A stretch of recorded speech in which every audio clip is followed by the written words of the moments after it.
as we've teased already, we're going to be getting into cybersecurity and esentry, which is a player in the sector, a managed security services provider, with a new report that out about the cybersecurity space and how threats have increased and what they're doing to reduce those threats for companies in Nigeria and across Africa. We're happy to have Bolabo Awelewa, who's the Chief Business Officer with esentry. Well, welcome. Happy New Year. Thanks for joining us.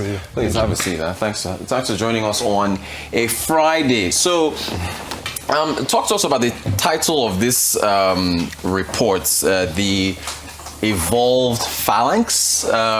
Interesting title there. Explain what that means and what that means for your business. Okay, so first is the Phalanx is, and I'm sure it's something you would have seen in Asian movies, Roman, Greek movies, where it's holding the line.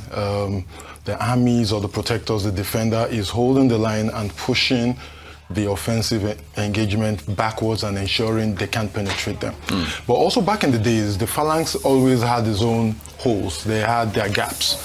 So with us, it's the Evolved Phalanx, which is ensuring every segment, every component running that effective overlap, coordinated effectively to push against the attack vectors, it can, from a cybersecurity perspective, the attacker. And ensuring you're protecting your business, your operations from cyber attacks, typically.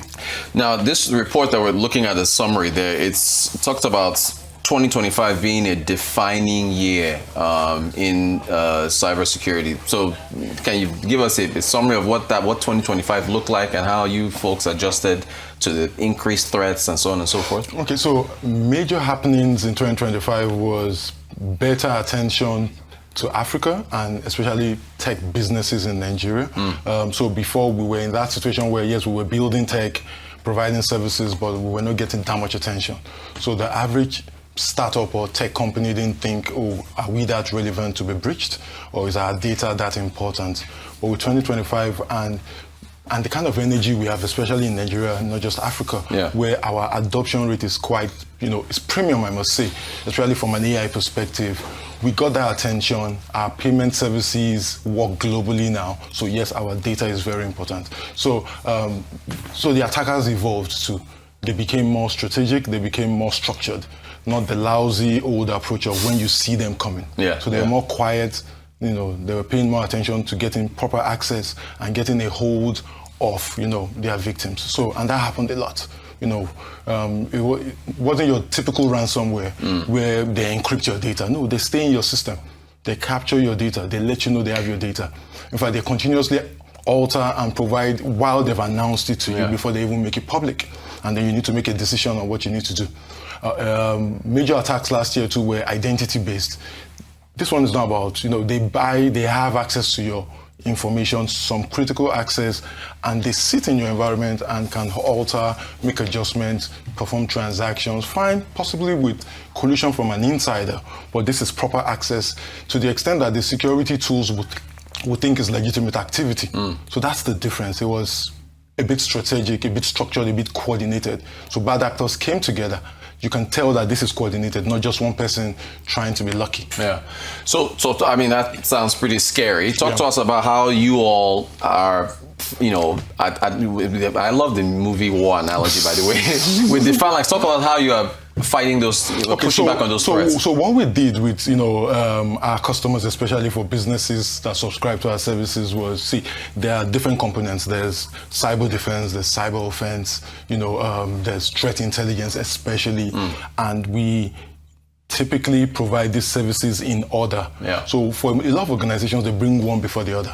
So you think you've made major investments in cybersecurity, but are you effectively utilizing the controls you've put in place? Have you set up proper operations? So what we do as a managed security service provider is set up effective security operations for you and manage your investment in cybersecurity to protect your business. And there's a way you, in lockstep, sort of run, holding that line effectively from defense to continuously carrying out offensive security activities and enriching your existing controls with threat intelligence to ensure you're secure. All right, sounds heavy. Right? Sounds intense, and that's pretty good to hear. So you got the bad actors. That's one player. You are on the defense side, protecting businesses with your tech. To reduce that. The regulators are also playing a role here. Central Bank of Nigeria, with its baseline standards for for digital, as far as money laundering is concerned. Can you talk to us about whether or not the financial institutions are well prepared to meet, what the CBN is essentially asking them to do to try to repel these threats? Yeah. So I would say they are well prepared because for a couple of them, what they've been doing is running it from a manual perspective. What the regulator is pushing for now is, can you leverage systems, technology? Can you put the right people in place? So, for example, you see organizations subscribe to some fraud management service, but they don't have a fraud desk. Yeah. Do you have a fraud management team? For some organizations, do you have a chief information security officer? You get, so what services, people, technology, then there's a process to run it effectively. So what the regulator is asking for is, can you show proof that you've put a structure in place, which is a team, and then you've leveraged the right technologies, you've put, also policies and processes in place to effectively run technology and let the people, carry out that deliverable of tracking fraud services. Most importantly, have a fraud service and do fraud monitoring. Yeah. You can have a fraud tool in place. You've seen some fraud activities in some entities, even globally. The monitoring was not done. Yeah. It was actually captured. Or maybe it was, as usual, midnight. Or, we saw it, but we're not sure. Or is it a false positive? Did someone respond on time? So it's a lot of intervention and engagement required to successfully run, that fraud management program that would protect your customers, from losing funds. Is beyond regulatory compliance, do you see your fintechs and banks being able to put these in place? Oh yes, I think so. So we've been having engagements, especially with some of our customers and some of the startups, even businesses that are building effectively from scratch to ensure they have this framework in place, because it's easier when you start before you scale effectively. Some legacy environments struggle because they actually spend a lot for fraud management, but what's that solution that is localized? So the solution has to be localized. Some of them have subscribed to foreign solutions that don't even understand the banking or the financial services, the way it operates in this region, in Africa and in Nigeria. And so even for us, what we've done is we've partnered with best-in-class services or solutions that understand. So the solutions are localized, customized to our financial operations to be able to protect these businesses. Look, it's really great to be talking about Nigerian companies that are innovating here and trying to push this technology forward. Startups. We got the big banks and the big financial institutions. They got a lot of money and stuff. But what's your view of the startup ecosystem for Nigeria and how prepared they are to protect against cybersecurity? So I like working with startups. Also, from my experience too, we've had some of our clients, they used to be startups before they became unicorns. Yeah. And that's the story we always give our existing startups and customers, that, hey, we understand that you are running lean, some are even bootstrapping, but having an effective cybersecurity program is as expensive as you scale. Right. So start and let it be part of your roadmap. As you're building solutions, build it to last and let it start from the beginning, from building the code. Secure code best practices, simplistic things, multiple factor authentication from scratch. So you need that co-founder that is paranoid about cybersecurity. Right. You need, even with the lean team, everybody needs to be crazy about cybersecurity. That whatever we're building, as we're engaging people, they need to be aware. Awareness is critical, capabilities too are critical, but when you start with awareness, you understand that I need to put this in place, and it's inexpensive when you start. Okay. And what we are doing now is we are launching like a startup bouquet for all startups. Okay. Like we do free security assessments for them to, like a threat risk assessment to understand the threat and the risk of their business, depending on the kind of business. It doesn't even have to be payments. And then from there, you understand how you should budget, how you should plan. So even when you're seeking funding, it has to be part of the programs. And a lot of, portfolio managers, VCs, private equity firms are doing that now. They need to see what's your plan for cybersecurity. Gotcha. Before they invest in you. Makes sense. Yeah, you don't want to throw money into a company that's going to be, vulnerable. Absolutely. What's the biggest mistake or oversight you see from startup founders when it comes to cybersecurity? I would say building and rushing to the market. Just want to sell their market quick.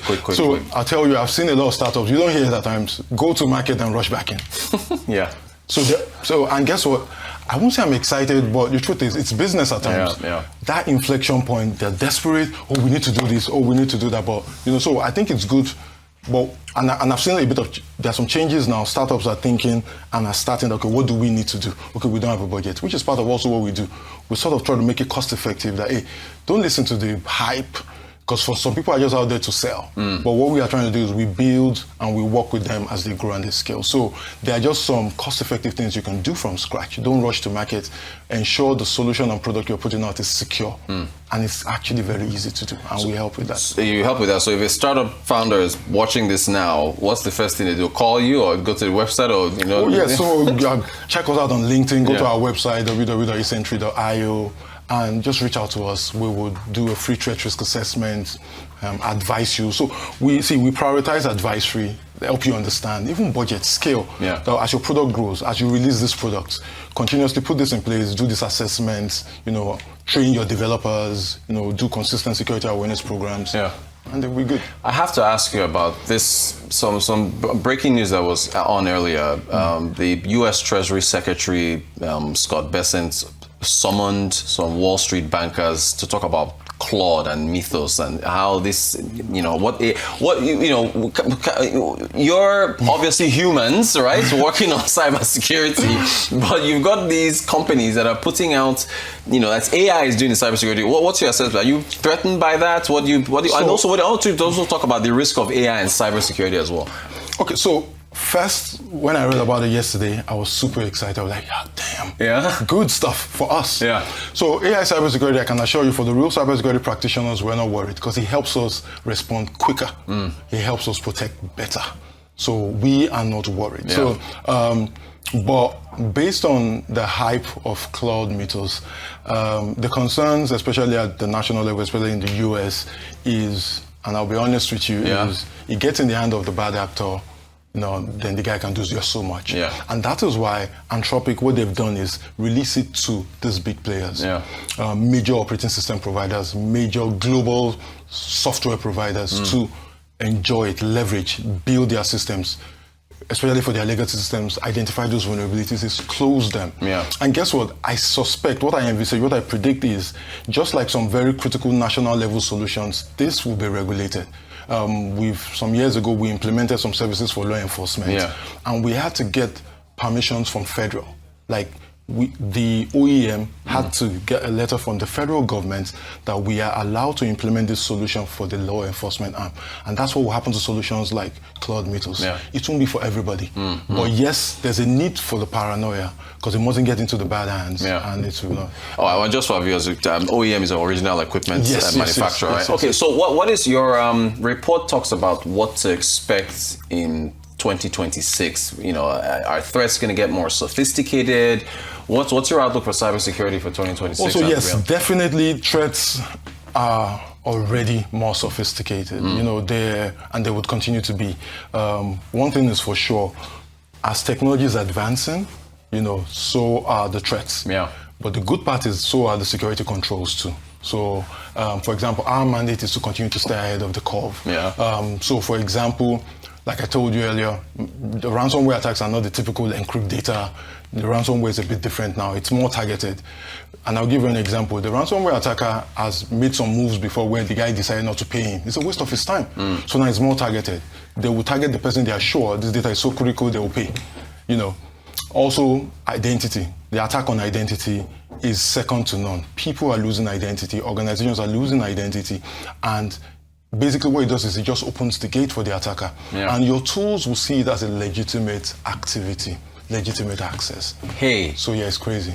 I'm going to out myself right now. I got an email telling me, supposedly from HR, telling me that there was an assessment done on me. You didn't click on it. Thankfully, no. I called our shout out to Lisa. I sent a message to our HR. She's like, "No, I didn't send it. That's not from me. You got to make sure." I mean, I'm super proud of you. It's you are scary. You're informed. But most people fall for a lot of these things. So look, as part of your outlook, as far as Nigeria being able to build real digital trust, right? Yeah. So what needs to happen? Let's talk about the training of the folks that are at your company. So going forward, is it better training at companies like yours, investment from the public side? How do we build that up? So I'll start from private. Yes. So for the providers, yes, continue. The good thing with working with OEMs and even solutions is they continue to scale on a monthly basis. Yeah. So on our own side, we don't play with it. Training, capacity development, staying ahead of the curve. For example, I told you,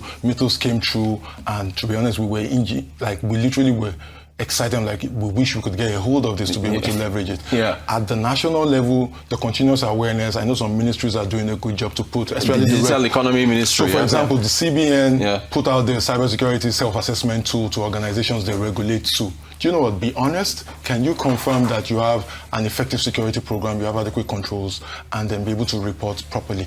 So all those things would help, to understand that it is something that needs to be done and be put in place as part of your service delivery to secure customer data at a national level, to secure data of the citizens, and generally to just ensure your business continues to be available and you can service your customers as you should. Hey, great conversation. It's always great to speak with the passionate tech entrepreneur, tech executive in this space. Bolabo Awolowo, who of course is the Chief Business Officer at Esentry, offering cybersecurity services to startups, government, private sector, and the likes. Thank you so much for your time.